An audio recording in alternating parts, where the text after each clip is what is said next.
हिंदी साहित्य की कहानियों के चैनल में आपका स्वागत है। आज सुनिए सुप्रसिद्ध लेखिका शिवानी जी की लिखी हुई कहानी सती। शिवानी जी की कहानियों को कितनी बार ही पढ़ लीजिए, कितने ही अंतरालों पर सुन लीजिए, लेकिन वो हमेशा ही नई और अच्छी लगती हैं। तो शुरू करें कहानी सती।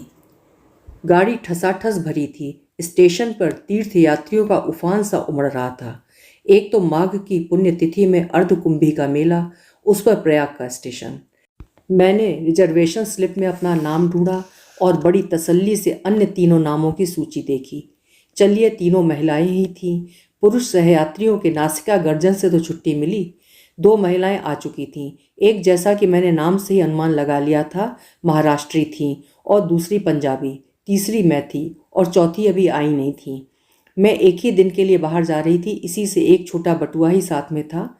आसपास बिखरे दोनों महिलाओं के भारी भरकम सूटकेस, स्टील के बॉक्स और मेरु पर्वत से ऊंचे ठसे कसे होलडाल देखकर मैंने अपने को बहुत हल्का फुल्का अनुभव किया। वैसे भी मैं सोचती हूँ, बक्स होलडालहीन यात्रा में जो सुख है वो अन्य किसी में नहीं। चटपट चढ़े और खटपट उतर गए। न कुलियों की हथेली पर धरे द्रव्य को अवज्ञापूर्ण दृष्टि से देखकर ये क्या दे रही हैं साहब, सुनने का भय, न सहयात्रियों के उपालंब की चिंता। मेरे साथ की महाराष्ट्री महिला ने अपने वृहदाकार स्टील के बक्स एक के ऊपर एक चुनकर पिरामिड से सजा दिए थे। लगता था वे प्रत्येक वस्तु के लिए स्थान और प्रत्येक स्थान के लिए वस्तु की उपादेयता में विश्वास रखती थीं। वे स्वयं बड़ी तल्लीन थीं। दूसरी पंजाबी महिला के पास एक सूटकेस, एक टोकरी और बिस्तरा ही था, पर तीनों बेतरतीबी से बिखरे पड़े थे। उनका एक सुराहीदान, जिसकी एक टांग अधिकांशतः सुराहीदानों की भांति कुछ छोटी थी, बार बार लुढ़क कर उनको परेशान किए जा रहा था। वे बेचारी चश्मा उतार कर रखती, हाथ की जासूसी अंग्रेजी पुस्तक, जिसे पढ़ने में उन्हें पर्याप्त रस आ रहा था, औंधी कर बर्थ पर टिकाती। झुंझला कर सुराहीदान ठिकाने से लगाकर जैसे ही हाथ की पुस्तक के रस में डुबकी लगाती कि सुराहीदान फिर लुढ़क जाता। मुझे उनकी उलझन देखकर बड़ी हंसी आ रही थी। वैसे मैं उनकी परेशानी काफ़ी हद तक दूर कर सकती थी, क्योंकि सुराहीदान मेरे पास ही धरा था। मैं उसकी लंगड़ी टांग को अपनी बर्थ से टिकाकर लुढ़कने से रोक सकती थी, पर सुराही को ऐसी बेतुकी काठ की सवारी में साथ लेकर चलने वालों से मुझे कभी सहानुभूति नहीं रहती। पंजाबी महिला संभवतः किसी मीटिंग में भाग लेने जा रही थी, क्योंकि उनके साथ एक मोटी सी फाइल भी चल रही थी, जिसे खोल वे बीच बीच में हिल हिल कर कुछ आंकड़ों को पहाड़े की भांति रटने लगती और फिर बंद कर उपन्यास पढ़ने लगती। उनकी सलवार कमीज, दुपट्टा, यहाँ तक कि रुमाल भी खद्दर का था, और शायद उसी के संघर्ष से उनकी लाल नाक का सिरा और भी अभीरी लग रहा था। उनके चेहरे पर रौब था, किंतु लावण्य नहीं। रंग गोरा था, किंतु खाल में हाथ की बुनी खादी का सा ही खुरदुरापन था। ठुड्डी पर एक बड़े से तिल पर 2-3 लंबे बाल लटक रहे थे, जिन्हें वे उंगली से लपेटती छल्ले सा घुमा रही थी। या वे प्रौढ़ा कुमारी थीं या फिर विधवा, क्योंकि चेहरे पे एक अजीब सा रीतापन था। जीवन के उल्लास की एकाध रेखा मुझे ढूंढने से भी नहीं मिली। जासूसी पुस्तक को थामने वाले उनके हाथों की बनावट मर्दानी और पकड़ मजबूत थी। ये वो हाथ नहीं हो सकते, मैं मन में सोच रही थी, जो बच्चों को मीठी लोरी की थपकने देकर सुलाते हैं, पति की कमीज में बटन टाँकते हैं या चिमटा सड़सी पकड़ते हैं। ये वे हाथ नहीं हैं जिनकी हस्त रेखाओं को उनकी कर्म रेखाएं धूल कालिक की दरारों से मलिन कर देती हैं। मेरा अनुमान ठीक था। स्वयं ही उन्होंने अपना परिचय दे दिया। वे पंजाब के एक विस्थापित स्त्रियों के लिए बनाए गए आश्रम की संचालिका थीं। हाल ही में विदेश से लौटी थीं और लखनऊ की किसी समाज कल्याण गोष्ठी में भाग लेने जा रही थीं। समाज सेविकाओं में उनका नाम अग्रणी था। महाराष्ट्री महिला के परिचय का कोई प्रश्न ही नहीं उठता था। उस स्वल्प भाषणी सुंदरी प्रौढ़ा ने हम में से किसी को भी मैत्री का हाथ बढ़ाकर प्रोत्साहित नहीं किया। हाथ की मराठी पत्रिका को पढ़ती वे कभी स्वयं ही मुस्कुराती जा रही थीं और कभी गहरी उदासी से गर्दन मोड़ ले रही थीं। स्पष्ट था कि किसी कुशल मराठी कथा लेखक की सिद्ध कलम का जादू उन्हें कठपुतली सा नचा रहा था। वे हमारे डिब्बे में होकर भी नहीं थीं। उनके गोरे रंग पर उनकी लाल शोलापुरी साड़ी लपटे सी मार रही थी। गोल परिपाटी से बांधा गया जूड़ा एड़ी चुंबी केशराश के मूलधन का परिचय दे रहा था। कानों में 7 मोतियों के वर्तुलाकार कर्णफूल थे और गले में था दोहरी लड़का मंगलसूत्र, जिसे वे अभ्यासवश बार बार दांतों में दबा ले रही थीं। उनके सामान पर संभवतः उनके पति के नाम का लेबल लगा था, मेजर जनरल बनोलकर, और वे वास्तव में थी भी मेजर जनरल की ही पत्नी होने के योग्य। पूरे चेहरे में दोनों आंखें ही सबसे ज्वलंत आभूषण थीं। वे कुछ भी नहीं बोल रही थीं, पर वे बड़ी बड़ी आंखें निरंतर हंसती मुस्कुराती परिचय देती, मजाक उड़ाती जा रही थीं। कभी वे मुझे देखती, कभी उस पंजाबी महिला को, पर आंखें चार होते ही बड़ी अवज्ञा से दृष्टि फेर मंगलसूत्र दांतों में दबा पत्रिका पढ़ने लगती। गाड़ी ने सीटी दी और ठीक इसी समय हमारे साथ की चौथी महिला ने डिब्बे में प्रवेश किया। गाड़ी मानो उन्हीं के लिए रुकी थी। डांट डपट की फुफकारें छोड़ती गाड़ी चली और उसी धक्के के साथ वह महिला फद से सीट पर लुढ़क पड़ी। उनके हाथ में बेंत की बनी एक छोटी सी टोकरी थी और कांख में चौकोर बटुआ दबा था। ओफ, लगता था गाड़ी छूटी जाएगी। बाप रे बाप, कैसी दौड़ लगानी पड़ी। मैं उन्हें देखती रह गई। समाज सेविका ने जासूसी उपन्यास बंद कर दिया। मराठी मोनालिसा ने चश्मा उतार कर हाथ में ले लिया और बैठ गई। हम तीनों की ही दृष्टि उस चौथी पर आबद्ध हो गई। दोष हमारा नहीं था, वो चीज ही देखने लायक थी। हमारा घूरना उन्होंने भांप लिया। केम बेन, बहुत लंबी हूं ना मैं? वो हंसी। 6 feet 10.5 inch to be exact, शायद भारत की सबसे लंबी नारी। चलिए, ये अच्छा है कि इस डिब्बे में आज हम चारों महिलाएं ही हैं, नहीं तो मुए पुरुष भी मुझे घूरते। फिर वे दनादन हमारा इंटरव्यू लेने लगी। पहला प्रहार मुझ पर ही हुआ। समाज सेविका ने ठक ठक कर 2-3 रूखे उत्तरों के चांटे धर दिए। महाराष्ट्री महिला ने हिंदी नहीं जानता कह पीठ फेर ली, तो उस महिला ने त्रुटहीन अंग्रेजी का धारा प्रवाह भाषण झाड़ दिया। मुझे मदालसा कहते हैं, मदालसा सिंघाड़िया। कल ही प्रेटोरिया से आई हूँ अपने पति की मृत देह लेने। मैं चौंक गई। समाज सेविका ने अपने रूखे व्यवहार पर लज्जित होकर चट आगे बढ़ उनके दोनों हाथ थाम लिए। अरे राम राम, कोई दुर्घटना हो गई थी क्या? उन्होंने बड़े दर्द से पूछा। मदालसा की वेशभूषा में सद्य वैधव्य का कहीं कोई चिन्ह नहीं था। वे लंबी होने पर भी पठानिन से गठे कसे शरीर की लावण्यमयी गत यौवना थीं। उनके बाल किसी दामी सैलून में कटे संवरे लग रहे थे। अपनी धानी रेशमी साड़ी को वे हाफ पैंट की भांति ऊपर चढ़ा दोनों पैरों की पालती मार आराम से जम गईं। असल में पिछले वर्ष एक पर्वतारोही दल के साथ मेरे पति भारत आए थे। वहीं एक एवलेंश मतलब तूफान के नीचे दबकर उनकी मृत्यु हो गई। तो क्या मृतदेह अब मिली? मैंने पूछा। हाँ, भारत सरकार ने मुझे सूचित किया तो भागती आई। बर्फ में दबी देह सुना ज्यों की त्यों मिली है। मेरे बुने स्वेटर का, जिसे उन्होंने पहना था, एक फंदा भी नहीं टूटा। मृत पति की स्मृति ने उन्हें भाव विभोर कर दिया। बटुए से मर्दाना रुमाल निकाल वे कभी आंखें पोंछने लगीं, कभी अपनी सुपर्णखा सी लंबी नाक। बेचारी करती भी क्या, कोई भी जनाना रुमाल उस नाक का अस्तित्व नहीं संभाल सकता था। अचानक हम तीनों को बेचारी मदालसा का 1 वर्ष पुराना वैधव्य एकदम ताज़ा लगने लगा।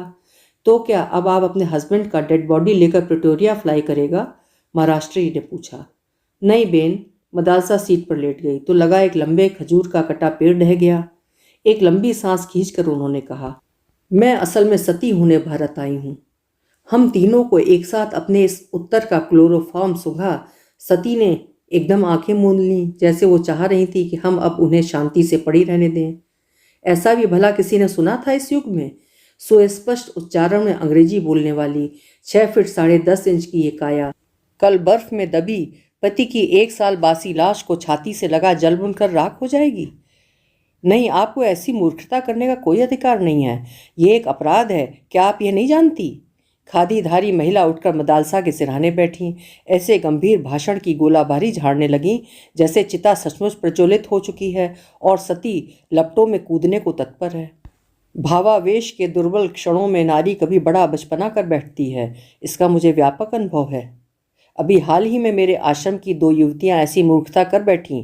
मुझे ही देखिए, भारत विभाजन के समय मेरे पति की हत्या कर दी गई, पर मैं क्या सती हो गई? सिली सेंटिमेंट। यदि मैं भी उस दिन आपकी भांति सती हो जाती तो आज ये देह दीन दुखियों के काम आ सकती थी। पहले मॉडल जेल की अध्यक्षा रही और अब गिरी बहनों के आश्रम की देखरेख करती हूँ। ना बेन ना, मदालसा ने करवट बदली। मैं तो सती होने ही भारत आई हूँ। हाय मेरा नील रतन, नीलू डार्लिंग, कहकर वो फिर मर्दाने रुमाल से मुंह छिपाकर सिसकने लगीं। आप चाहे तो मैं आपके साथ चल सकती हूँ। आपके पति के अंतिम संस्कार में सहायता कर आपको अपने आश्रम में ले चलूँगी। समाज सेविका ने अपने उदार प्रस्ताव का चुग्गा डालकर मदालसा को रिझाने की चेष्टा की। मदालसा बड़ी उदासी से हंसी। धन्यवाद बेन, पर ब्रह्म भी अब मुझे अपने निश्चय से नहीं डिगा सकते। ये रोग हमारे खानदान में चला आया है। मेरी परनानी तो राजा राम मोहन राय और सर विलियम बेंटिंग को भी हिस्सा देकर सती हो गई थीं। और नानी जी के लिए तो लोग कहते हैं कि नाना जी की मृतदेह गोद में लेकर चिता में बैठते ही स्वयं चिता धू धू कर जल उठी थी, फिर मेरी माँ और अब मैं। खैर हटाइए भी, पता नहीं किस धुन में आकर आप लोगों से कह गई।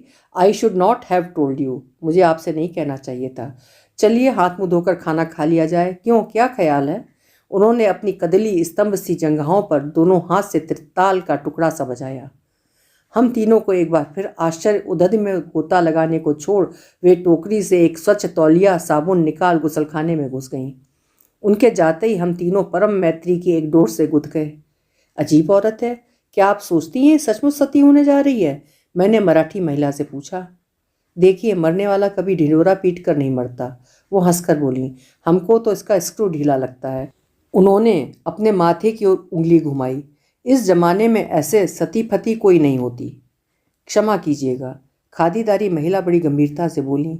मुझे औरतों का अनुभव आप दोनों से अधिक है।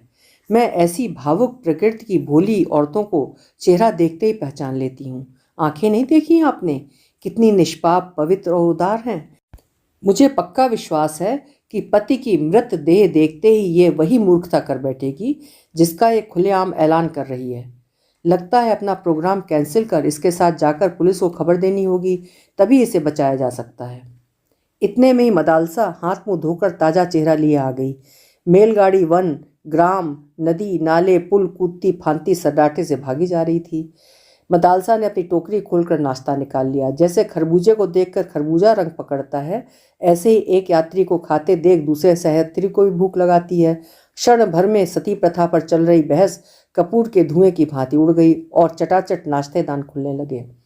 आइए ना, एक साथ बैठकर खाया जाए, मदालसा ने कहा और बड़े यत्न से स्वच्छ नैपकिन बिछा छोटे छोटे स्टील के कटोरदान सजाने लगी।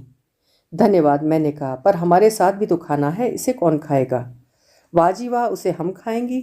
ईश्वर ने ये 6 फीट 10.5 इंच दुर्ग आखिर बनाया किस लिए है? उनकी भुवन मोहिनी हंसी ने हमें पराजित कर दिया। वैसे भी हम तीनों ने एक दूसरे को काक दृष्टि से सती के घृत पकवान को आंखों में घूरते चखते पकड़ भी लिया था। सुनहरी मोमनदार कचौड़ियाँ थीं, मसालों की गहरी परत में डूबी सब्जियाँ थीं, रायता था, चटनी थी और थे ठास ठास कर बांधे गए मेवा जड़े बूंदी के लड्डू। ये तो सफ़र का खाना नहीं, अच्छा खासा विवाह भोज है। समाज सेविका की आंखों में लार टपक रही थी। बड़ा हैवी खाना लेकर चली हैं आप, उन्होंने कहा और कचौड़ियों पे टूट पड़ी।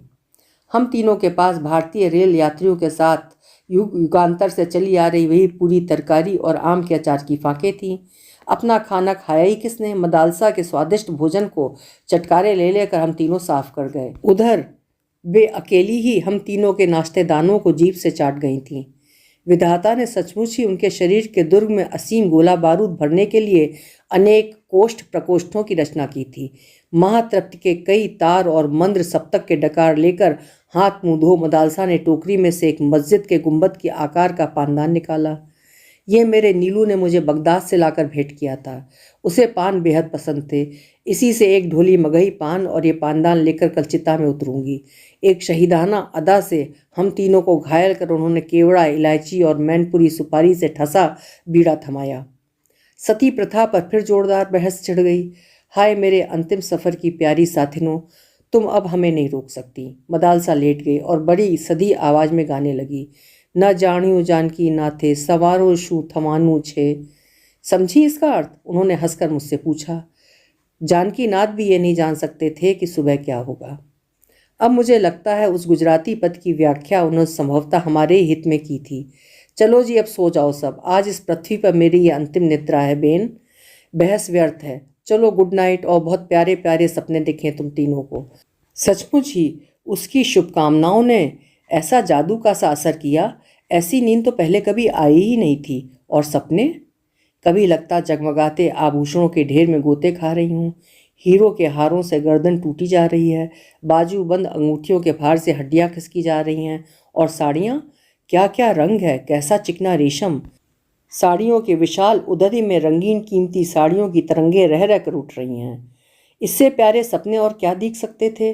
पर सपनों का अंत भी तो समुद्र के ज्वार भाटे की ही भांति हुआ। वास्तविकता की अंतिम तरंग ने पटाख से हम तीनों को धोबी पछाड़ दी। आंखें खोली तो सती गायब थी। हाय मेरा स्टील का बकस! मिसेस वनोलकर बर्थ से उतरते ही लड़खड़ा गई। उसमें तो मेरे विवाह का जड़ाऊ सेट था। लगता है उस सती की बच्ची हमें कुछ विष खिला गई। उनका गला भर्रा गया। हाँ, ठीक ही तो कह रही थी। मुझे जैसे कोई सावन की झूले की ऊंची ऊंची पेंगे दे रहा था। पूरा डिब्बा गोल गोल घूम रहा था। पंखे के चारों ओर बल्ब, बल्ब के चारों ओर छत और छत के इर्द गिर्द कई रेशमी साड़ियाँ और भारी भारी आभूषण पहने स्वयं में लट्टू सी घूम रही थी। कभी जी में आ रहा था जोर जोर से हंसूं, कभी दहाड़े मार कर रोने को तड़प रही थी। बहुत पहले एक बार भाभी ने भंग खिलाकर ऐसी ही अवस्था कर दी थी। सुना गया है कुकुरमुत्तों को पीस कर बनाया गया विष भी ऐसे ही मीठे सपने दिखाता है। उनको खाते ही गहरी नींद आ जाती है, जो कभी कभी दिनों तक नहीं टूटती। मीठे सपने दिखा सजग मनुष्य को अर्ध विक्षिप्त सा कर देने वाला अवश्य वही विष होगा। समाज सेविका दोनों हाथों से सिर थामे बिलख रही थी। हाय, मैं तो लुट गई। मेरे सूटकेस में आश्रम का 10,000 रुपया था। और मैं सहसा गोल गोल घूमते रेल के डिब्बों में गोल घूमते मेरे दिमाग ने मुझे सूचित किया, तुम्हारा बटुआ ले गई है बटुआ। और ले भी क्या जाती, सामान तो कुछ था ही नहीं। 55 रुपये और एक फर्स्ट क्लास का वापसी टिकट। सती की चिता में मैं यही सामान्य शीघ्रता होते दे पाई। चेन खींचकर गाड़ी रोकी गई। सचमुच ही समाज सेविका को पुलिस को खबर देनी पड़ी, पर सती को बचाने को नहीं, पकड़वाने के लिए। वो मिल जाती तो शायद हम तीनों स्वयं उसकी चिता चुनकर उसे झोंक देती, पर कहना व्यर्थ है। आज तक पुलिस उस सती मैया के फूल नहीं चुन पाई। अभी आप सुन रहे थे शिवानी जी की लिखी हुई एक बहुत ही मनोरंजक कहानी सती। आशा है आपको ज़रूर पसंद आई होगी। फिर मिलेंगे किसी उम्दा कहानी के साथ। आपका समय शुभ हो।